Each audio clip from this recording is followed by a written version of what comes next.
Good question. Good quarterback. I think he'll go about 4th or 5th round. So, is there a part of you at all when you're watching this draft? I mean, I'll say I was blessed to interview him. His last high school victory when he was in high school. We figured that out. And as good a player as you were, defensive player of the year, and went to college and had the injury. Is there a part of you that when you watch the draft tonight, be thinking what might have been? I mean, not really. I'm focused on my fight. I believe that everything happens for a reason, and I'm happy where I'm at right now. But like I said, when people ask me the question about football, the only thing that I miss is the team camaraderie. So it's a lonely sport in boxing, but everything happens for a reason. I'm happy where I'm at tonight right now. Forgive me if I don't always believe that when you're wearing a Spartan. It's my school. I rep green and white. You see, I got my manager in green and white, so pretty soon all of us gonna be in green. Well, y'all gonna be sitting at the table in green and white. How'd you tear your ACL during a game practice? Never had an ACL or MCL injury. It was just a chronic articular cartilage pain that I couldn't get over. But thankfully I'm still able to compete at a high level. And when did you give up football? 2005, I believe. I mean, were you still in school? Yeah, I went to the state from 01 to 05, graduated in 04. Oh, okay. Graduated in 05, sorry. Does this fight set the unofficial heavyweight record for most college credits passed? This is a big fight for me, and I'm just focused, man. If you all can't tell, I'm excited about the fight, and I'm just ready to go out there Saturday and perform. Is it fair to assume that this, aside from the Ibrahimov, this is kind of a step up competition-wise for you? I would say, styles make fights. I believe that this fight poses a tougher challenge to me because Chazz, he fights more, whereas Ibrahimov, he was more of a technical fighter. And, I felt that my pressure would get him in the later rounds. I got him out of there in the second round, but Chazz, he has a great jab. He does a lot of things well, and he'll fight you more, whereas Ibrahimov was more on the technical side. I feel like he's, I guess, athletically, so he may offer some different challenges too. I believe so. Like I said, I think Chazz is a fundamentally sound fighter. He does a lot of things well. He throws a good jab, and he stays busy, and he lets his hands go. He throws punches and bunches. So those are things that my trainer and I have worked on. But whatever he brings to the table, we'll be able to handle it. You know that Chazz is a notoriously slow starter, at least in the fights I've seen him in. I've seen a lot of them. You plan to take advantage of that? Well, it wouldn't be wise for him to be a slow starter. I'll say that because. Well, he has been. Maybe he just can't break that pattern. Hopefully, he won't break that pattern. And like I said, I prepare hard for this fight, whether it goes 1 round or 12 rounds. I'll be in shape, in condition, and ready to go. But I think he's going to come out and try to do some different things. But my trainer and I have put together a great game plan. We have about 2 or 3 game plans, and I'm ready for whatever he brings to the table. Andre, any perspective on his addition of Virgil as a trainer to his corner? Virgil, yeah, I know through Andre Ward. He has to be a good trainer, but also, God got to give you the athlete first, So I don't take nothing away from him, but me and him not throwing punches at each other. So it's going to be Seth and Chad. Chazz. So I would say he's been with Andre a long time. So they gel very, very well. He hasn't been with Chazz a long time. I don't underestimate the fact that he hadn't been with him a long time or Chazz. We prepare for him to come out like Superman. But as a trainer, I know it sometimes takes a little longer just to adapt to the trainer and to do things that could become second nature. Both of you, you sparred with Tony Thompson. He says y'all have done it a lot. You know, he couldn't even tell me how many times. Obviously, Tony Thompson fought him and beat him. Have you guys picked Tony's brain at all? Not really. You know, well, I've asked Tony, you know, some specific things, and you know, he said, you know, Chazz is a good fighter. He's going to stay busy, so you know, you can't let him outwork you on the inside. And just like I said before, he said he has a good jab, but you know, nothing spectacular sticks out in my mind about Chazz. I just think he's fundamentally sound all around. He's a good, solid fighter, but he has heart, and he comes to fight. And that in some of his fights, especially in the ones that he's lost, you know, he'll be doing well when he's boxing, and then once he gets hit, he tries to stand his ground, and you know, that might be his downfall in this fight if he chooses to go that route. Tony, give you having sparred with him and knowing he's been in a title fight, and he's a world class contender, and he's getting another title fight. Does that give you any perspective on where you are as a fighter and a contender? Definitely. Like I've said this numerous times.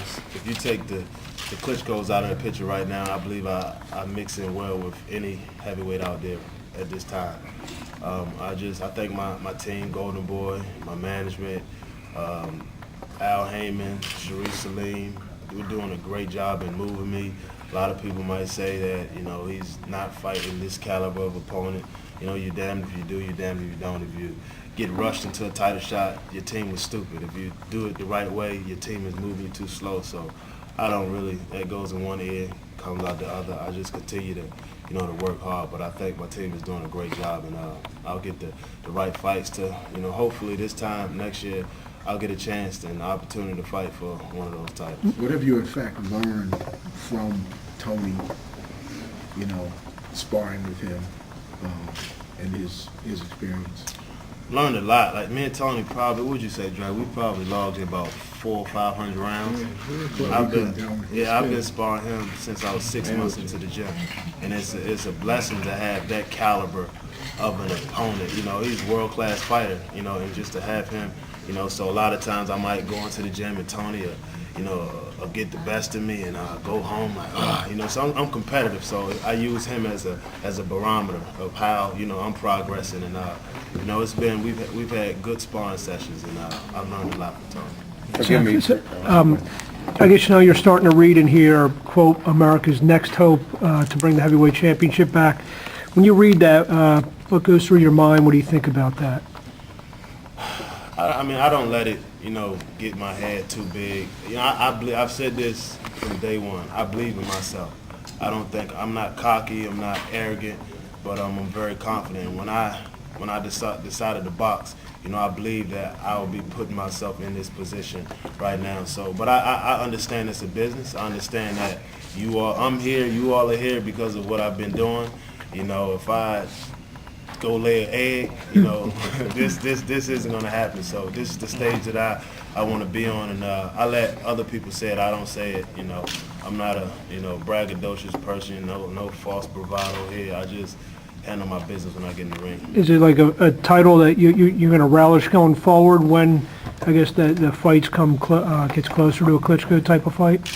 It's definitely the question. Are you asking me? Am I going to Relish being, you know, America's next hope to bring back the heavyweight championship? It's good, you know. It's a nice feather in my cap, you know what I mean. But I don't. When everybody says all these accolades and these good accolades, I don't let it go to my head. You know, I'm a very grounded person, and I know why it's being said, and it's because of what I'm doing.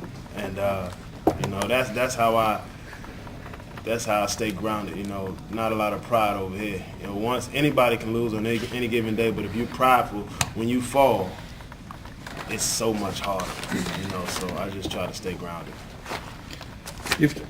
People are talking, obviously, you've played Big Ten football, big-time college football. But, you know, has anyone ever said, you know, there really is a history of former football players who have tried this sport and bring up, you know, Too Tall Jones and Alonzo Highsmith and Mark Gastineau. I mean, do you feel in a way, you know, that you know, you have to kind of dispel that football players don't have the greatest history of making it in the heavyweight division? To be honest, I never put myself in that category. You know, when I always wanted to be a basketball player. I wear a size 16 shoe. I thought I was going to be 6'6", 6'7". Even when I played basketball, I didn't think about the college aspect. I judged myself on the NBA. I just always think like that. When I was a football player, I wasn't worried about college. I mean, I wasn't worried about making it in college. My whole thing was, mindset was the NFL. And that's how it was. When I decided to box, I don't just want to become the NABO champion. I set my goals high, and I never put myself in that category, never put myself in that box as far as looking at the history of football players, transferring over to boxing and being successful. I believed in myself. I believe that I can become heavyweight champion of the world. I just got to continue to improve, continue to take the right steps, and pray. That's basically all I can do. And hopefully, good Lord's willing, I'll get my opportunity, and sometime this time next year. And whatever happens, win, lose, or draw, I'll be mentally, physically prepared. And I just can't wait for the opportunity. I just got to take one fight at a time. Does the knee bother you boxing?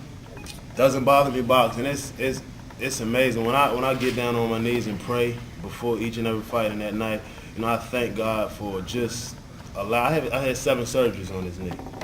And to be able to compete at a high level, and besides taking some Motrin or putting some ice on my knee, it doesn't bother me. Whereas in football, I had 100 cc's drained out of this knee at one time.